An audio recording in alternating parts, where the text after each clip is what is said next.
여러분, 대학의 패러다임이 변하고 있습니다.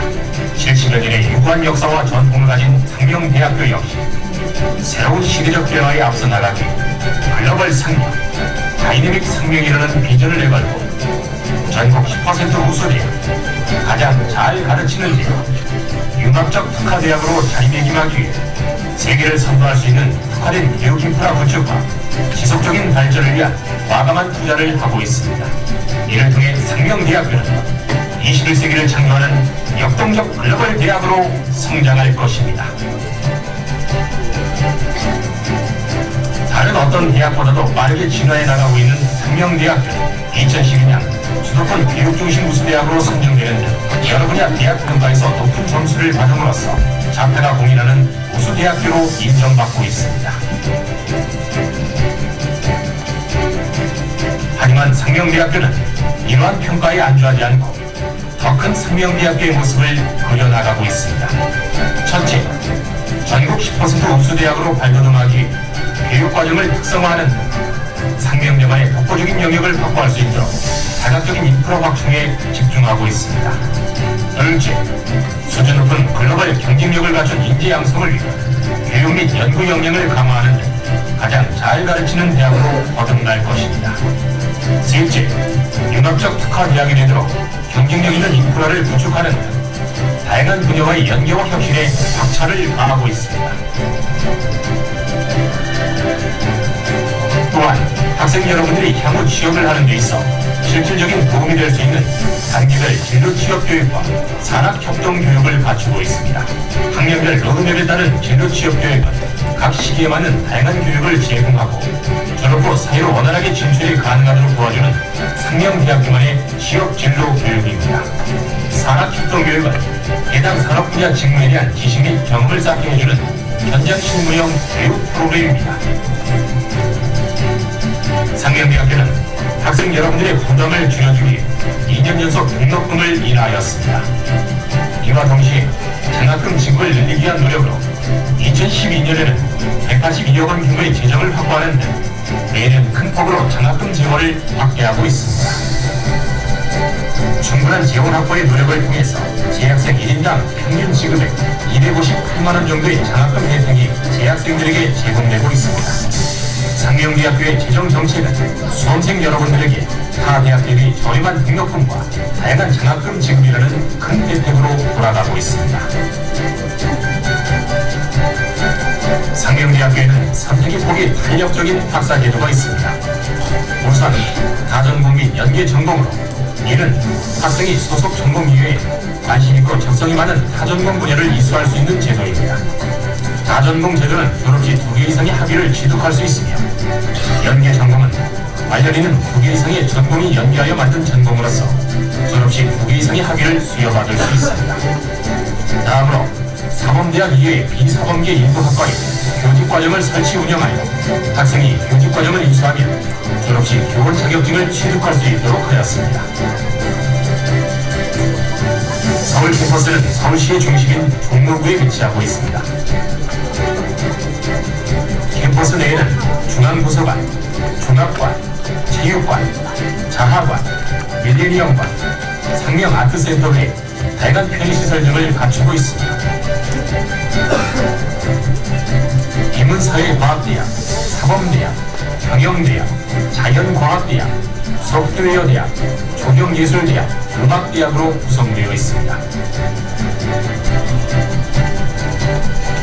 또한 평창동에 위치한 서울 캠퍼스의 기숙사는 약 340여 명을 수용할 수 있는 공간에 독서실, 휴게실, 세탁실 등의 복지시설을 갖추고 있습니다. 기숙사는 2인실부터 5인실까지 다양하게 구성되어 있으며 서울 캠퍼스 재학생이면 누구나 본교 홈페이지를 통하여 입사를 신청할 수 있습니다.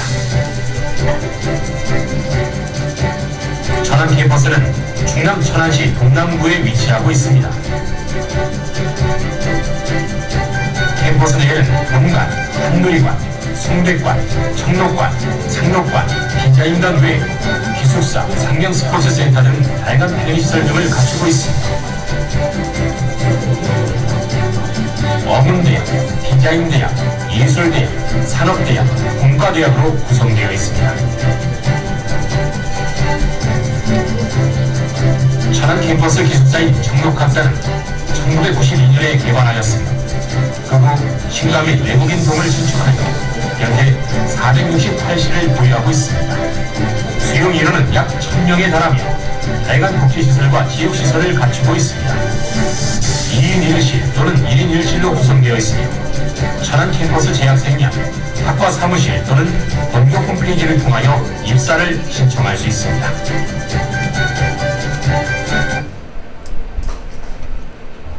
자, 지금까지 학교 소개였고요. 자, 가도록 하겠습니다. 자, 서울 캠퍼스입니다. 서울 캠퍼스는 뭐 여러분 지금 책자 드렸지만은 입학 정원이 저희 대학은 1,400명 이렇게 많지는 않고요. 서울이 1,400명, 천안이 1,450명에서 2,450명입니다. 그래서 모집 시기별로 보면 수시, 정시 올해부터 수시 모집 100명이 늘어서 수시 인원이 조금 많고요.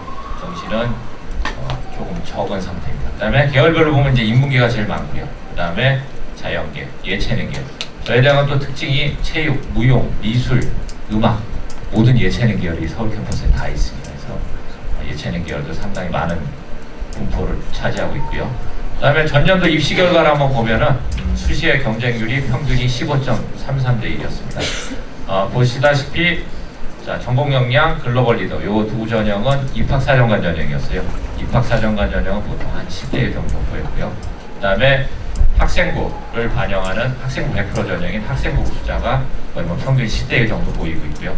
그다음에 전년도에 이제 배수 제한을 풀어서 논술이 200명을 선발을 했었는데 작년에 30대 1이 나왔습니다. 그래서 경쟁률이 좀 상당히 높습니다. 그다음에 뭐 한 3년 내지 5년 평균적으로 보면 상명대학교는 수시에서 한 10대 1 정도 보이고 있습니다. 그리고 작년도에는 아마 좀 다른 대학들은 다 경쟁률이 낮아졌는데 6회 제한 때문에요. 올해 저희 대학 같은 경우는 뭐 경쟁률이 상당히 많이 나온 편입니다. 올해는 뭐 또 어떻게 영향을 미칠지 모르겠는데 작년 결과로 보면 6회 제한 때문에 결국은 한 1회 정도 결과적으로 학생들이 덜 지원했다라는 결과가 나와 있습니다. 자, 그러면 수시의 가장 큰 특징이 뭐냐? 아까도 설명드렸지만 1,400명이었고 1,400의 반이면 700명인데 올해는 100명이 들어서 800명을 수시에 선발을 할 예정이고요. 그 다음에 논술이 전년도에는 논술 70에 학생부 30을 반영을 했는데 여러분도 아시겠지만은 그 공교육 정상화 때문에 사교육을 유발한다 해서 논술을 많이 축소를 하라고 그 교과부에서 작년에 이제 교과부죠. 교육부에서 저희가 많은 압력을 많이 받았습니다. 올해 실질적으로 다른 대학들은 그 논술 인원을 많이 늘렸는데 저희 같은 경우는 100명으로 줄였어요. 근데 아마 내후년에 입학한 학생들은 다시 늘 수 있는 확률이 더 높아지겠죠. 근데 올해는 어쨌든 자연계는 선발을 안 하고요. 인문계만 100명을 선발을 할 예정이고요. 그 다음에 논술 반영 비율이 작년도에 비해서 10% 낮아졌습니다. 근데 뒤에 설명을 드리겠지만은 작년에도 그 논술 반영 비율이 높기 때문에 학생부보다는 논술 글을 잘 쓴 학생들이 많이 선발이 됐습니다. 자, 그다음에 사정관 전형은 전년도까지 200명을 선발을 했는데 82명이 더 늘었어요. 그래서 여기 뭐 학생들 중에 사정관 전형 준비하는 학생들이 있겠지만은 더 희소식이겠죠. 82명이 더 늘었기 때문에 요거는 뭐 아시겠지만은 서류하고 면접으로 진행이 됩니다. 그다음에 올해 이제 특징이 미술계열. 전년도까지는 예체능계 선발을 안 했는데요. 미술계도 그 사정관 전형으로 선발을 합니다. 그래서 조형예술학과하고 생활예술학과 각각 10명씩 선발을 하는데 이것도 전형 방법은 똑같습니다. 서류평가하고 면접으로 진행이 되지만 그림 실력을 봐야 되기 때문에 포트폴리오를 나중에 제출을 받을 예정입니다. 그 다음에 예체능계, 밑에도 이제 써있지만 저희가 수시에 전년도까지 예체능계 선발을 안 했어요. 근데 뭐 체육이라든지 다양한 계열에서 수시 모집에 실기고사와 학생부를 반영을 해서 선발을 할 예정입니다. 자, 그러면 전형별 방법은 어떻게 되냐? 입학사정관 전형은 서류 100% 1단계, 다단계 전형을 하는데 2단계 면접 이렇게 진행이 됩니다. 그래서 다른 대학들이나 뭐 전년도 같은 경우도 저희가 서류 1단계가 2단계에도 반영이 됐는데 저희는 완전히 구분이 됩니다. 1단계 서류 100, 2단계 면접 100입니다. 그래서 면접도 상당히 중요하지만 일단 모집 인원의 3배수 안에 드는 게 가장 중요하겠죠. 왜냐하면 면접을 봐야 합격의 영광을 얻을 수가 있으니까. 그 다음에 또 하나 중요한 건 사정관 전형은 최장력 기준이 없습니다. 때문에 사정관 전형 준비한 학생들은 굉장히 뭐 수능 부담이라든지 이런 게 없기 때문에 굉장히 괜찮은 전형이라고 저는 생각이 듭니다. 자, 그다음 일반 전형. 좀 전에 설명드렸지만 상명대학교는 큰 그림을 한번 그려보면요, 적성은 없습니다.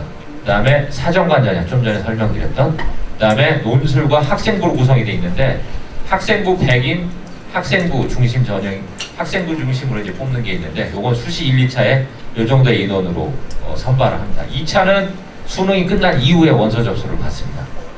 그게 차이점이고요. 모집 인원은 조금 다른데 자세한 모집 단위를 모집 인원은 여러분 갖고 계신 책자를 참고하시면 될 것 같습니다. 논술은 뭐 아까도 계속 설명드렸지만 논술 70에 논술 60에 학생부 40 반영이 되고요. 실기는 뭐 과별로 다르기 때문에 관심 있는 학생들은 책자를 참고하시면 될 것 같습니다. 자, 그러면 수시에 그럼 과연 뭘 반영을 하느냐? 학생부 여러분들 문과, 이과 학생들도 여기 나눠지겠죠. 한마디로 말씀을 드리면 교차 지원이 가능합니다.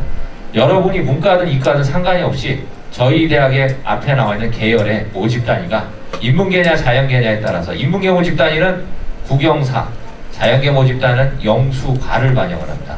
저는 문과인데 1학년 때 과학 한 과목밖에 안 배웠는데 그럼 자연계 모집 단위 지원 가능합니까?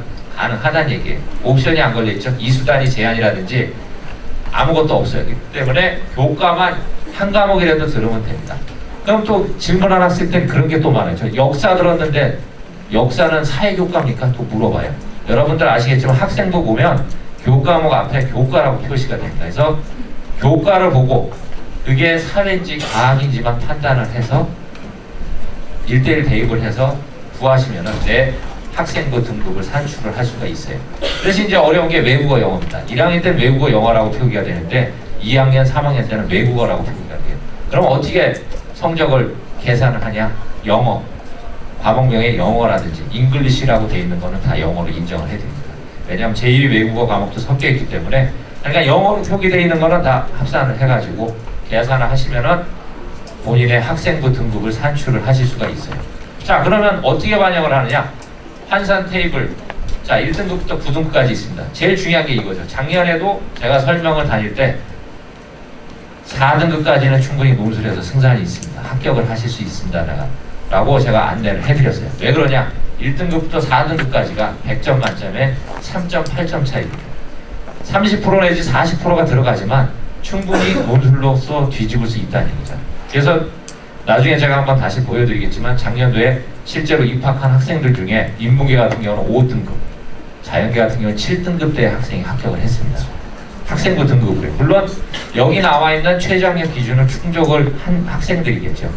그러니까 다시 한번 정리를 하면 사정관 전형은 꾸준히 사정관 전형에 관련해서 준비한 학생. 학생부 100%는 여기 3.8점밖에 안 나지만 학생부 100%이기 때문에요. 학생부 우수한 학생이 좋겠죠. 학생부 반영하기 때문에 대신 이제 최저학력 기준이 있으니까 난 학교 왔다 갔다 한다든지 뭐 논술 준비라든지 면접 준비로 시간을 뺏기기 싫다. 그런 학생들은 학생부 우수자 전형, 학생부 중심이 좋을 것 같고요. 나는 학생부는 좀 잘 안 나오지만 글쓰기 능력이 좀 뛰어나다.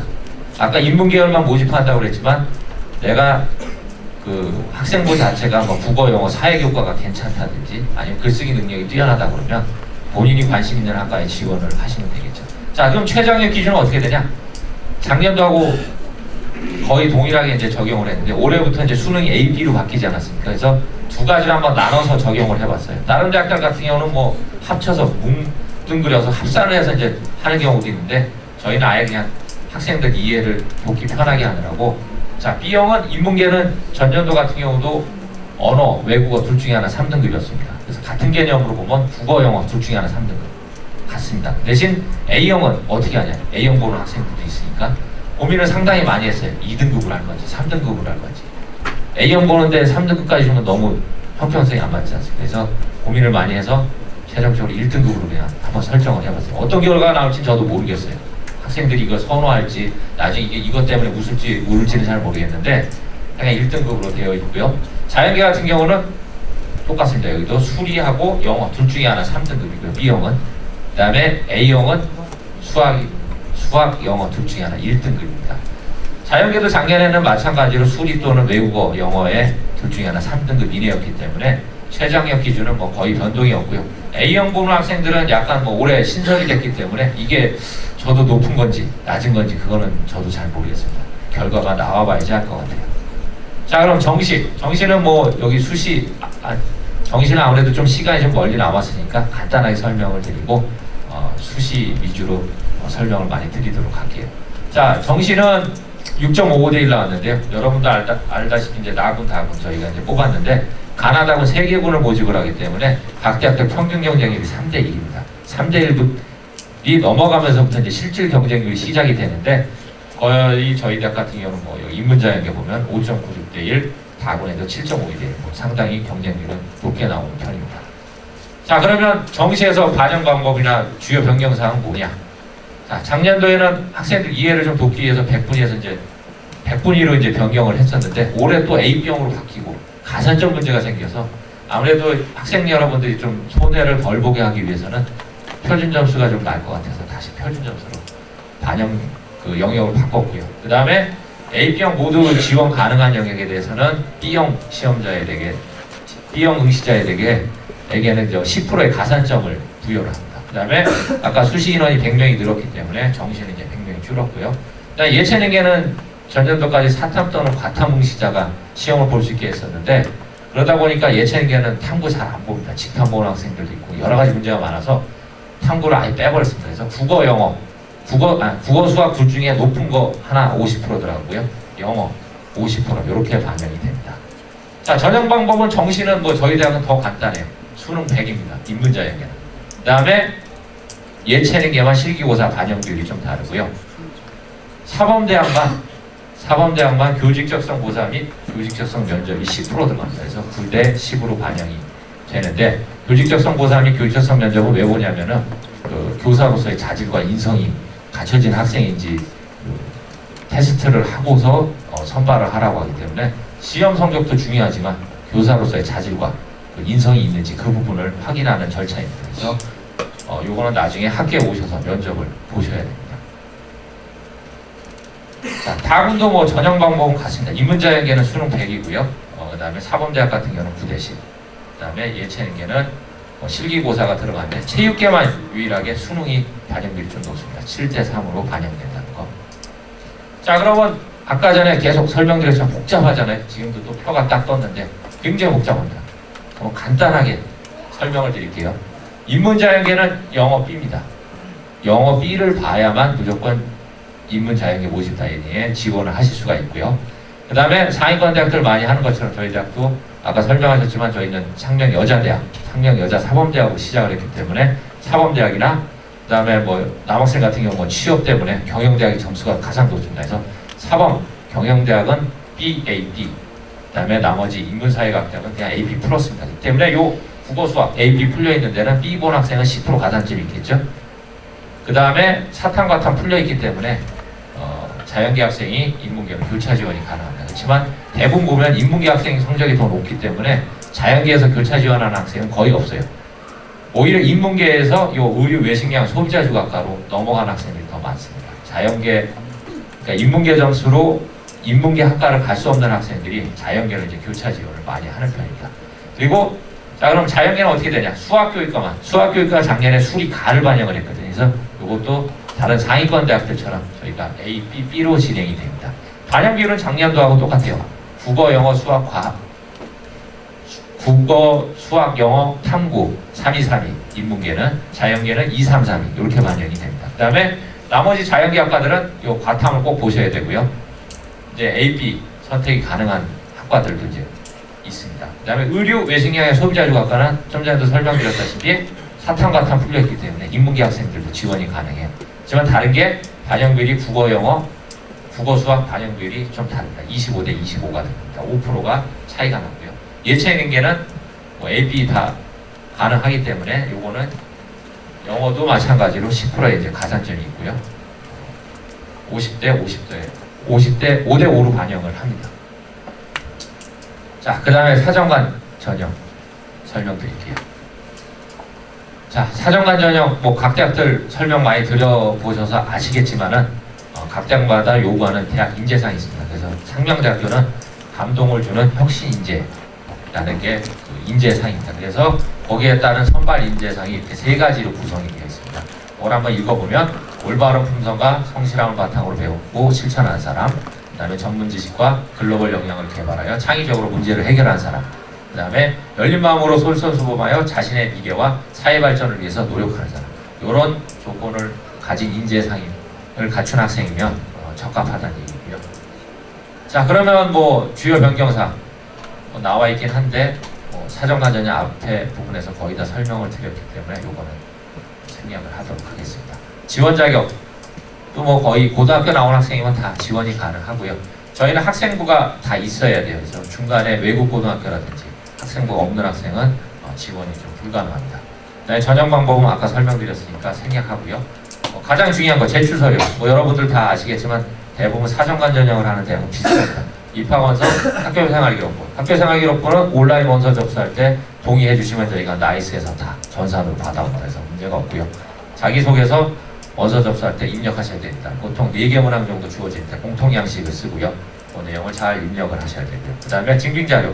증빙자료는 저희 같은 경우 5장을 받습니다. A4로 토지 포함해서 5장인데 여러분들 뭐 집에 대부분들 복학기들이 있기 때문에 A4 한 장에 4장 내지 6장 정도는 축소를 해서 더 넣을 수가 있을 거예요. 그러니까 내가 제출할 내용이 많다 그러면 A4 한 장에다가 여러 장 축소를 해서 보일 수 있을 정도의 크기로 해서 해주시면 됩니다. 증빙자료는 뭐 자기소개서에 썼는데 내가 꼭 그거를 글로 쓰는 것보다는 좀 보여줄 수 있는 그런 것들을 증빙자료로 내주시면 괜찮겠죠. 증빙자료는 왜 이렇게 제한을 거냐면 예전부터 사정관 전형을 이렇게 제한을 안 두고 이제 받다 보니까 심지어 라면 한 박스로 내는 학생들도 있어요. 증빙자료를 자기 문고로 내는 학생들도 있고 그래서 너무 양이 많다 보니까 그렇다고 버릴 수도 없고 다 봐야 되기 때문에 그래서 양은 많이 축소를 했고 가능하면 5장 이내로 제출을 하셔야 됩니다.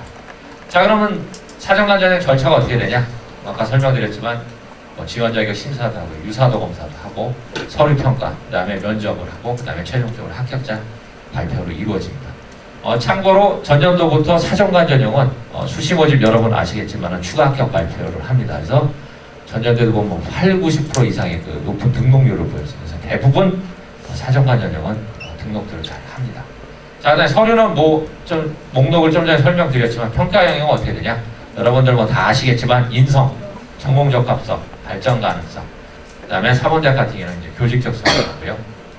세 분이 평가를 합니다. 여러분이 제출하신 서류를 세 분이 이제 평가를 하고. 자, 그다음에 또 중요한 거 면접입니다. 자, 일단은 3배수 안에 들으면 이제 거의 뭐 합격권의 90% 이상 다가갔다고 보시면 됩니다. 추가 합격도 있고 그렇기 때문에 대부분 사정관 전형에 합격하는 학생들은 다른 대학들도 많이 합격을 해서 거의 합격을 하신다라고 보면 되고, 자, 면접 준비를 해야 되는데 서류와의 연관성이 있어야 돼요. 일관성도 있어야 돼요. 면접은 15분 내외로 진행이 되고 면접위원이 3분이 들어갑니다. 자, 그러면 서류와 면접위원이 다르냐? 아닙니다. 서류 심사를 하셨던 분이 면접에 들어갑니다. 여러분이 내셨던 서류를 모두 검토를 하고 꼼꼼히 찾아봐서 이 학생한테 뭘 질문을 해야지 다 체크를 해놓는다. 그런 분들이 들어가기 때문에 제일 중요한 거는 뭐 여기 재학생이 있어서 나중에 만남의 시간을 가지면은 더 자세하게 안내를 해드리겠지만 제가 사정관들한테 이렇게 들어보면 면접 준비를 좀 철저히 하셔야 돼요. 특히 사정관 전형 준비를 하는 학생들끼리 짝을 져서 자기소개서도 주고받고 해서 질문 문항도 만들어보고 질문을 서로 해야 됩니다. 특히 은어라든지 속어 쓰는 학생들이 굉장히 많거든요. 면접장 가서도 그런 말들을 써요. 감점률입니다. 100%. 때문에 평소에 발음만 정확한 언어 구사를 해야 되기 때문에 그런 연습을 해야 돼요. 15분 그러면 나중에 뭐 여기 재학생 있으니까 물어보면 아시겠지만 짧은 시간 같죠. 굉장히 깁니다. 아마 여러분들 집에서 한번 연습을 한번 해보세요. 친구끼리도 한번 해보면 1분 답변하기도 굉장히 힘듭니다. 그래서 항상 평소에 연습을 해놔서 면접 준비를 하셔야 나중에 면접장에 가서 당황하지 않을 수가 있습니다. 자, 그 다음에 뭐 사정관 전형 준비 이렇게 나와 있긴 한데 뭐 평소에 준비를 해야 지원을 할 수 있는 전형이기 때문에 대부분 뭐 이런 내용들은 알고 있을 것 같아요. 그래서 실질적인 내용으로 한번 보겠습니다. 자, 자소서에 이제 사례인데 이런 내용들 사학과에 이제 지원을 한 학생의 그 요약을 한 건데요. 뭐 예를 들면 그거와 관련된 내용을 자기소개서에 써야 되겠죠. 그래서 뭐 간단하게 한번 보면 성적은 우수한 편이 아니라 역사와 관련된 과목 성적이 우수하다 이렇게 써놨는데 학생부 봤더니 역사가 다 뭐 8등급 9등급이면 안 되겠죠. 그러니까 계속 말씀드리지만 학생부, 자소서, 증빙서류가 일관성이 있어야 됩니다. 그 다음에 역사 관련 교과 우수함과 관련된 참여해서 수상한 경력이 있다. 이런 지원한 전공과 관련된 내용으로 작성을 하셔야 됩니다. 자, 여기도 뭐 조금 써놨지만은 표기를 해드렸어요. 이런 식으로 이제 작성을 해야 되고, 아까 여기 한 5가지가 있는데 계속 아마 똑같은 내용일 겁니다. 학과를 정확하게 이해를 해야 되고요. 그 다음에 질문 내용. 질문 내용이라는 건 그 자소서에 있는 문항 내용을 정확하게 잘 이해를 하셔야 되고, 그 다음에 추상적이지 않고 구체적으로 써야 됩니다. 그 다음에 진정성 있게 작성을 하셔야 되고, 일관성 있게 5번에 나와 있죠. 이렇게 쓰셔야 됩니다. 자, 그러면 면접도 중요하죠. 그럼 도대체 면접에서 뭘 물어보는데, 자, 집이 어디예요? 형제가 어떻게 됩니까? 밥은 먹었어요? 이런 거 안 물어봐요. 여러분들 서류를 다 봤기 때문에 바로 들어갑니다. 여기 3가지 대표적인 질문. 저도 잘 모르기 때문에 한번 물어봤습니다. 그래서 질문을 한번 만들어서 제가 달라고서요. 가장 많이 하는 질문입니다. 자, 여기 있죠? 첫 번째 한번 읽어볼게요. 전공을 선택하는 과정에서 고려한 것은 무엇입니까? 바로 들어갑니다. 답변을 하실 수 있어요. 뭐 어영부영 하다 보면 시간 다 가고 나중에 울다 나옵니다. 결국은 답변을 못하면. 자, 그 다음에 2번째, 고등학교 교육과정 중 지원한 전공의 기초가 되는 교과가 무엇이라고 생각합니까? 이거 얘기했더니 사회영 이런 학생이 들어요. 단답형으로 또 대답하면 안 돼요. 그렇잖아요. 사회 끝 아니잖아요. 그거에 대한 부연 설명을 다 해야 됩니다. 내 생각과 내가 어떤 거에 가치를 갖고 있는지 그런 부분에 대한 설명을 다 해야 돼요. 그러니까 평소에 아까도 말씀드렸지만 말하는 연습을 안 하면 절대 면접에서 좋은 답변을 하실 수가 없습니다. 자, 그 다음에 3번째, 고등학교에서 겪었던 갈등이 있었다면 그 내용과 어떻게 해결했는지 이야기해 주십시오. 평소에 생각을 했어야 얘기를 할 수 있겠죠. 평소에 내가 낸 자소서라든지 학생부, 증빙자료를 보고 교수님들이 어떤 질문을 할지, 나에 대해서 뭐에 대해서 궁금해할지 그런 부분들을 생각을 해서 어떤 예상 질문이 나올지 항상 예상 질문지를 만들어 놓고 그거에 대한 답변을 평소에 준비를 하셔야 됩니다. 자, 그 다음에 천안. 여기 아직 천안 캠퍼스 그러니까 천안 캠퍼스 뭐 멀고 근데 왜 또 얘기를 하시나 또 이런 학생들도 있을 것 같지만 나중에 혹시라도 도움이 될 것 같아서 제일 중요한 거 2가지 정도만 수시하고 정시에서 제일 중요한 거 2가지만 설명을 드릴게요. 천안은 이제 수시 모집 비율이 서울과 마찬가지로 높고요. 정시는 한 45% 되고 계열별로 보면 천안은 디자인 대학 예체능 계열이 좀 많아서 예체능 계열이 거의 반 정도 되고 나머지가 인문 자연계로 구성이 되어 있습니다. 자, 이건 뭐 다 예체능계 학과이기 때문에 관심 있는 학생들은 나중에 학교 홈페이지에 가시면은 자세한 내용들이 나와 있기 때문에 그거를 보시는 게 더 나을 것 같고요. 제일 중요한 것만 설명을 드리겠습니다.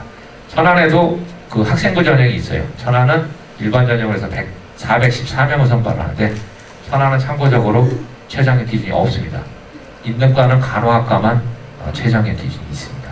그리고 반영 방법은 교과 90에 비교과 10%가 들어가는데 천안은 서울과 다르게 3개 교과가 아니라 전 교과가 다 들어갑니다. 그리고 비교과는 출석이 10% 반영이 되기 때문에 뭐 거의 의미가 없고요. 그러니까 천안은 뭐 전교과가 좀 다 뛰어난 학생이라면 좀 유리하게 수능이 잘 안 나온다.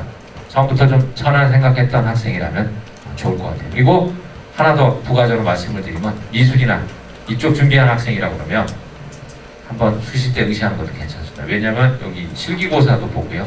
거의 뭐 같은 형식으로 이제 치러지고 천안 캠퍼스는 서울과 다르게 추가 모집을, 추가 합격자를 하기 때문에 저희 대학은 참고적으로 예비 순위를 다 부여를 합니다. 지원 자격에 결격만 없으면 불합격만 아니면 꼴등까지 다 번호가 부여가 되기 때문에 내가 시험을 보고서 도대체 내 실기 실력이라든지 학생부 성적으로 위치가 어딘지 알고 싶다고 하시면 한번 지원을 해보시면 내 위치를 한번 가늠해 보실 수가 있어요. 자, 특별전형이니까 생략을 하겠고요. 정원에도 마찬가지고요. 자, 그럼 정시는 어떻게 되냐?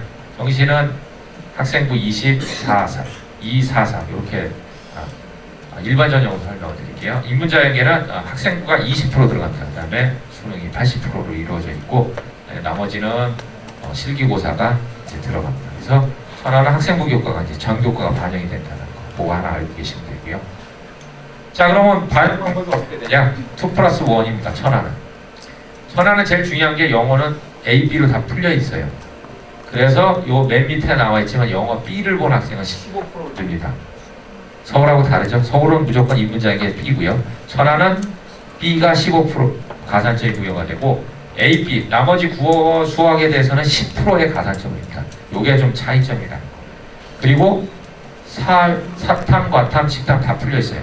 근데 이제 반영되는 영역이 다르기 때문에 얼마든지 교차 지원이 가능하겠죠. 내가 더 잘 받은 성적으로 지원이 가능합니다. 천안은 또 서울하고 마찬가지로 예체능 그 탐구가 꼭 반영이 되기 때문에 탐구를 반드시 응시를 하셔야 되겠죠.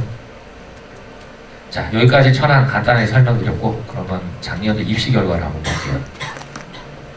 요거는 작년에 학생부 우수자 전형인데요. 반영 방법은 똑같았습니다. 국어, 인문계는 국어, 영어, 사회교과, 자연계는 수학, 영어, 과학교과를 반영했습니다. 물론 최저학력 기준 통과하고 저희 대학에 다니고 있는 학생들의 학생부 성적이에요. 당연히 학생부 100으로 했으니까 학생부가 굉장히 좋겠죠. 그래서 보시다시피 국어교육과 1.26 등급에서 역사 콘텐츠학과 2.18 등급 정도 되고요. 그다음에 수학교육과 1.9에서 게임학과 2.54 등급 정도 돼서 평균적으로 보면 1등급 후반에서 2등급 한 중반 정도는 돼야 합격을 바라볼 수가 있습니다. 자, 그럼 논술 아까도 제가 설명드렸는데 차이가 확 나죠. 자, 인문계 이제 작년에 30%가 반영이 되긴 했는데도 보면 역사 콘텐츠학과 2.75, 국어교육과 4.44 상당히 좋죠. 여러분들 지원하기에 낫기 때문에. 네, 화학과 3.5에서부터 소비자조각과 4.96 뭐 거의 5등급인 학생도 들어왔다는 얘기예요. 최저학력 기준을 채운 상태에서 앞에하고 벌써 확 차이가 나죠. 학생부 등급 자체가. 그래서 논술 같은 경우는 뭐 거의 한 3등급, 4등급 정도도 충분히 가능하다. 인문자연. 자연계 같은 경우는 뭐 거의 5등급 가까이 가도 가능하겠죠. 자, 그 다음에 전공 역량. 요거는 작년에 이제 입학 사정관 전형으로 진행이 됐는데 작년에는 정량적으로 반영을 했습니다. 올해는 정성적으로 반영을 해요. 예를 들어 역사 콘텐츠 학과를 지원을 했으면 역사와 관련된 교과의 성적을 주로 보십니다. 교수님들이. 근데 작년에는 인문자에게 똑같이 인문계는 국영사, 자연계는 영수과 이렇게 반영을 해서 성적이 있기 때문에 여러분들 한번 참고하시라고 자료를 한번 만들어봤어요. 그렇지만 보시다시피 이제 세 가지를 보셨으니까 답이 나오죠. 학생부가 제일 높고요. 보통들 생각할 때 사정관 전형은 학생부가 낮다라고 생각을 하는데 중간입니다. 그 다음에 논술이 제일 낮아요. 저희 대학 같은 경우. 그래서 보면은 국어교육과 2.36 등급에서 교육학과 3.73 등급 정도 보이고 있고요. 수학교육과는 2.45에서 4.13 등급 정도 됩니다. 자, 수시 2차. 요거 아까 제가 설명드렸다시피 수능 이후에 선발을 했는데도 거의 비슷한 결과가 납니다. 학생부가 우수한 학생들이 지원하기 때문에 거의 차이는 없어요. 그래서 영어 교육과 작년에도 가장 높았죠. 1.51 등급 정도 보이고 있고 일어 교육과 2.39 등급. 자연계에서는 소비자조각과 1.91에서 게임학과 2.96 등급 정도 보이고 그래서 학생부는 1등급 후반에서 2등급 한 중간 정도는 돼야 가능하다라는 거고요. 자, 전년도에는 정시 반영 비율은 3.23이 2.33이 반영 방법은 반영 비율은 똑같았기 때문에 100분위로 선발을 했기 때문에 100분위로 한번 표기를 해봤습니다. 이게 사범대학하고 인사대를 한번 합쳐서 소트를 싹 했더니 국어교육과 가장 높았습니다. 88%, 그 다음에 90% 정도 나왔습니다. 언수의 탐 다 들어갔고 탐구 한 과목 들어갔기 때문에 평균적으로 뭐 88%에서 한 85% 정도의 평균을 보이고 있고요. 자, 그럼 커트라인은 많이 차이가 나지 않겠냐? 라고 생각을 하실지 모르겠지만 저희가 입시 결과를 보면 여러분들이 뭐 그 인터넷이나 각종 자료를 통해서 더 잘 알고 계시기 때문에 거의 여기에서 커트라인은 플러스 마이너스 2% 정도밖에 안 됩니다. 많이 나가요. 아니면 1, 2% 정도 차이밖에 안 되기 때문에 평균 정도는 돼야지 거의 합격을 영광을 좀 얻을 수가 있습니다. 그리고 전년도부터 이제 다군 선발을 했는데 성적 자체가 보시다시피 다군이 조금 더 높습니다. 근데 뒤로 한번 넘어가 보면요, 다군이 더 낮은 경우도 있어요. 자, 여기도 보면 금융경제학과 86에서 87% 정도 되죠. 그다음에 요거는 이제 경영대학하고 소프트웨어 대학을 합쳤는데요. 보시면은 자유계 같은 이제 과탐을 반영을 하기 때문에 거의 80% 전후 정도의 성적을 나타내고 있습니다. 그래서 다군으로 지원을 잘하면 오히려 다군으로 합격을 할 수 있는 기회가 있습니다. 뭐 이거는 어떻게 결과가 나올지 저도 모르기 때문에 지원을 잘하면은 좋은 결과를 오히려 얻을 수 있습니다. 왜냐하면 경쟁률은 더 높긴 하지만 성적 자체는 오히려 더 낮게 나왔어요. 이제 복불복이라고 할 수 있겠죠. 자, 그다음에 요 의료, 외생계학, 소비자유학과 계속 말씀드렸지만 교차 지원이 가능한 겁니다. 성적 차이가 또 확 나죠. 요거는 거의 대부분 60% 이상이 인문계 학생들, 문과 학생들이 옵니다. 그다음에 여학생이 한 60% 정도 돼요. 그래서 성적 자체가 84에서 85% 정도 보이고요. 자연계는 뭐 계속 비슷합니다. 80% 정도의 성적을 보여주고 있어요. 그럼 천안 성적도 또 궁금하실 테니까 자, 여기 한번 쭉 보시고, 제가 뭐 여기는 천안은 제가 내용을 잘 모르지만 간단하게 이제 특징적인 걸 말씀을 드리면, 천안에는 예체능계 관련 학과들이 있어요. 연극학과, 문화예술학과. 예전에 생각하면 실기자라고 공부 못해도 간다라고 생각을 하는데 보시다시피 학생부 등급이 2등급대예요. 옛날처럼 그런 사고방식이, 그러니까 그런 기준이 아니라 지금은 오히려 공부 더 잘하는 학생들이 많이 가요. 특히 뭐 간호학과 같은 경우 정시에 굉장히 대표 간판학과인데 취업도 잘 되고 그러니까 3.74등급이거든요. 오히려 훨씬 더 차이가 많이 나죠. 자, 뒤에도 보면 만화 애니메이션 학과 이렇게 있는데 여기도 2등급대예요. 여러분들 잘 아시다시피 버스커 요 애니메이션 학과 다니다 지금 휴학하고 있거든요. 맨날 만화 그림 나오는 거 보셨죠? 광고에. 이 학과 다니다 지금 휴학하고 있습니다. 점수가 높아요, 오히려 더. 그 다음에 미래 쪽도 거의 보면은 학생부가 4등급대 정도 분포를 보이고 있습니다. 저희 하여간 천안의 특징이 뭐냐면 예체능계도 결코 성적이 낮지 않다. 그래서 학생부나 수능 관리를 안 하면은 실기 성적이 단순히 좋다고 해서 들어갈 수가 없어요. 여러분들 아시겠지만 뭐 국민대나 홍대 같은 경우도 예체능계에서 수석이 나와요. 전체 수석이. 학교 전체 수석이. 왜냐하면 지금은 그림만 잘 그린다고 해서 대학을 가는 게 아니에요. 수능도 잘 받아야만 대학을 갈 수가 있습니다. 자, 그럼 정시에는 어떻게 되냐?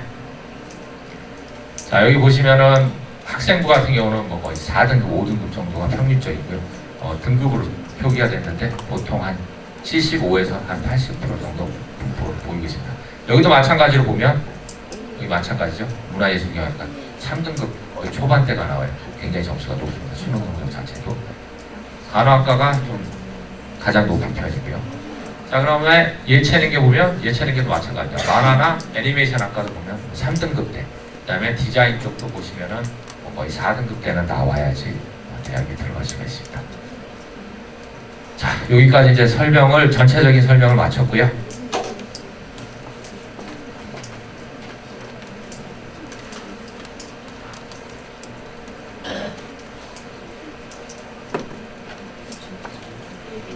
자, 논술하고 학생부 중심 관련된 걸 조금 더 구체적으로 한번 설명을 해드릴게요. 자, 14년도 아까 전에 뭐 내용은 다 설명드렸기 내용이기 때문에 요거는 생략을 할게요. 뭐 최장의 기준, 반영 방법, 학생부 100이라든지 논술 60% 다 설명드렸으니까 이거 생략을 하고요. 자, 그럼 작년도 결과를 가지고 한번 분석을 해볼게요. 아까도 과별로 성적을 보여드렸지만, 자, 논술하고 학생부 우수자 비교를 하면은 뭐 인문자에게 보통 보면 자연계가 0.5등급 정도 낮습니다. 그래서 이 정도 평균 등급은 나와야 지원을 해서 합격을 하실 수가 있고요. 자, 밑에 있는 게 중요한 겁니다. 제가 설명드리려고 하는 게. 자, 작년에도 논술을 200명을 선발을 했는데요. 보시다시피 6,000명이 지원했습니다. 30대이죠. 자, 그럼 최장력 기준 통과율이 어떠냐? 여러분들 생각할 때 지금 B형에서 뭐 당연히 난 3등급 나오지, 뭐 그거 쉽지 라고 생각하시지만 작년에도 통과한 사람이 38%밖에 안 됩니다. 얼마 전에 이제 뉴스에 나왔는데 제가 보니까 뭐 고대라든지 시립대, 한양대 나오는데 10%도 안 돼요. 왜냐하면 최장 기준이 더 높으니까. 그러니까 논술을 보긴 했지만 실질적으로 논술로 대학을 들어가는 게 아니라 최장일 기준 때문에 수능으로 들어가는 거예요.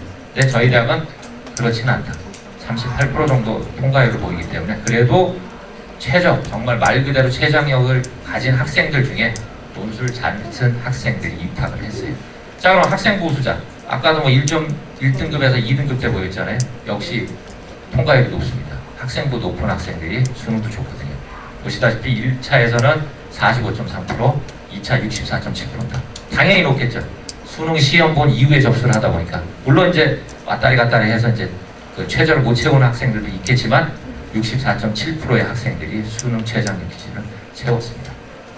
자, 그러면 아까도 설명드렸죠. 제가 한번 간단하게 설명드렸지만 논술에서 100점 만점에서 4등까지 3.8점 차이밖에 안 나기 때문에 작년에 최종 합격자 중에 보면 인문계 5.68등급인 학생이 합격했어요.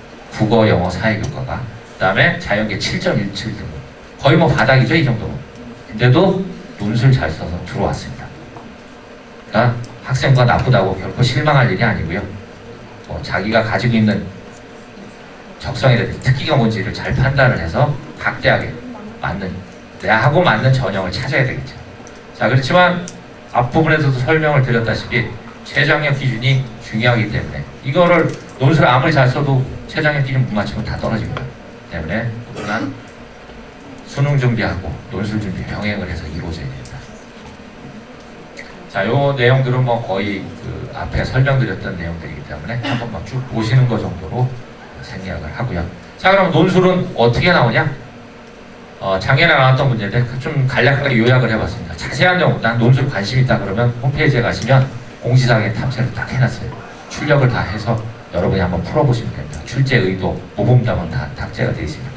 간략하게 한번 요약을 했는데 전년 제시문 4개에 3문제가 나왔습니다. 그래서 이런 제시문에다가 표 그림이 포함이 된 문제가 나왔고요. 출제 의도라든지 문제, 비교 요약하는 거라든지 설명하고 분석하는 문제, 이런 문제들이 나옵니다. 자세한 거는 홈페이지를 참조를 하시고요. 그러면 도대체 작성을 어떻게 되냐, 그게 궁금할 거 아니에요. 제가 말씀드린 거야 다 홈페이지에 있는 내용들이니까 관심 있으면 가서 보면 되는데, 자, 답안지를 그래서 한번 스캐닝을 해봤습니다. 제일 잘 쓴 학생의 답안지인데, 자, 이렇게 쓰셔야 돼요. 깨끗하게 써야 되겠죠. 그래서 보면은 여학생이 조금 유리합니다. 글씨 좀 잘 써서 예쁘게. 그래서 남학생이 또 불리한 건 아니다. 따뜻하게 잘 쓰면 됩니다. 글씨 못 썼다고 감점은 안 되는데, 잠깐만 개발서 해발로 쓰면 안 되겠죠. 그래서 잘 쓰시면 되고, 자, 두 번째 장. 보다시피 평소에 교정기호 쓰는 연습은 충분히 하셔야 돼요. 물론 저희 대학 같은 경우도 이게 원거지는 아니고 작년서부터 이제 이 줄로 바꿨는데 교정기호를 쓰는 경우가 있습니다. 물론 답안지를 작성을 할 때 연필이나 샤프로 작성이 가능합니다. 근데 쓰다 보면 뭐 틀리는 경우도 있고 그렇기 때문에 교정기호 사용법도 충분히 익혀가지고 쓰는 방법 평소에 잘 익혀놔야 되겠죠. 그래서 쓰고 사용을 해야 좋은 점수를 받을 수가 있습니다. 자, 이것도 마찬가지로 예시인데 이런 식으로 작성을 하시면 됩니다.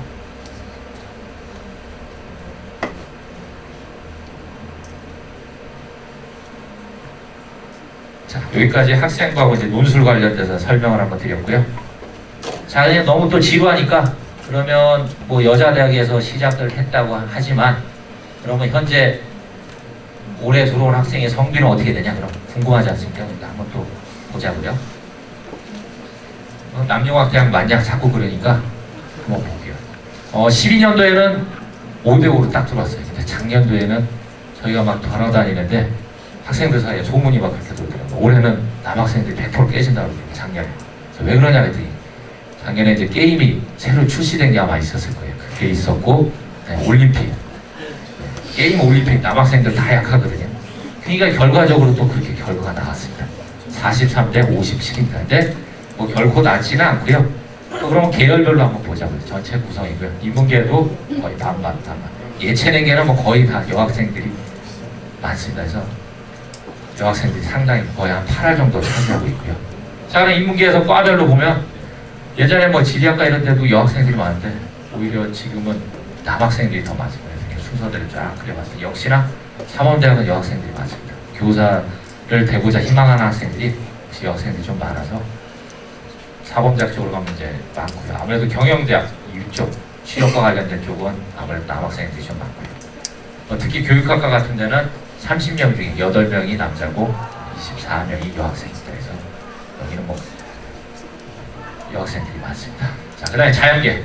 좀 전에도 말씀드렸지만 또 과에서도 똑같은 결과가 나오더라고요. 게임학과 남학생 19명이고 여학생 4명밖에 없습니다. 그 다음에 컴퓨터나 디지털 미디어도 거의 비슷한 유사한 학과인데 뭐 여기는 거의 반반 정도 되고요. 그 다음에 뭐 나머지 과들은 다 대부분 남학생들이 많은 과들이 많이 있고, 그 다음에 뭐 소비자 의류, 외식 영역, 제가 이제 말씀드렸죠. 여학생들이 많다. 여학생들 선호하는 거예요. 요즘에는 그래도 뭐 의류나 외식 소비자도 남학생들도 또 관심이 많아가지고 많이 들어오는 추세예요. 그래서 남학생이 뭐 결코 없지는 않다. 자, 그럼 예체능계. 예체능계는 뭐 가장 큰 특징이 보면 체육과는 남학생들이 훨씬 많아요. 거의 한 90% 정도 되고요. 그 다음에 미술 쪽은 또 이상하게 다 여학생들입니다. 작년에 뭐 조형예술학과 같은 경우는 뭐 2명밖에 남학생들이 없어요. 그래서 거의 뭐 여학생들이 대부분을 차지하고 있습니다. 자, 이상으로 설명을 마치도록 하겠습니다. 혹시 질문 있는 학생 질문 받겠습니다. 질문 있으세요? 네, 질문 없으면 끝내도록 하겠습니다. 감사합니다.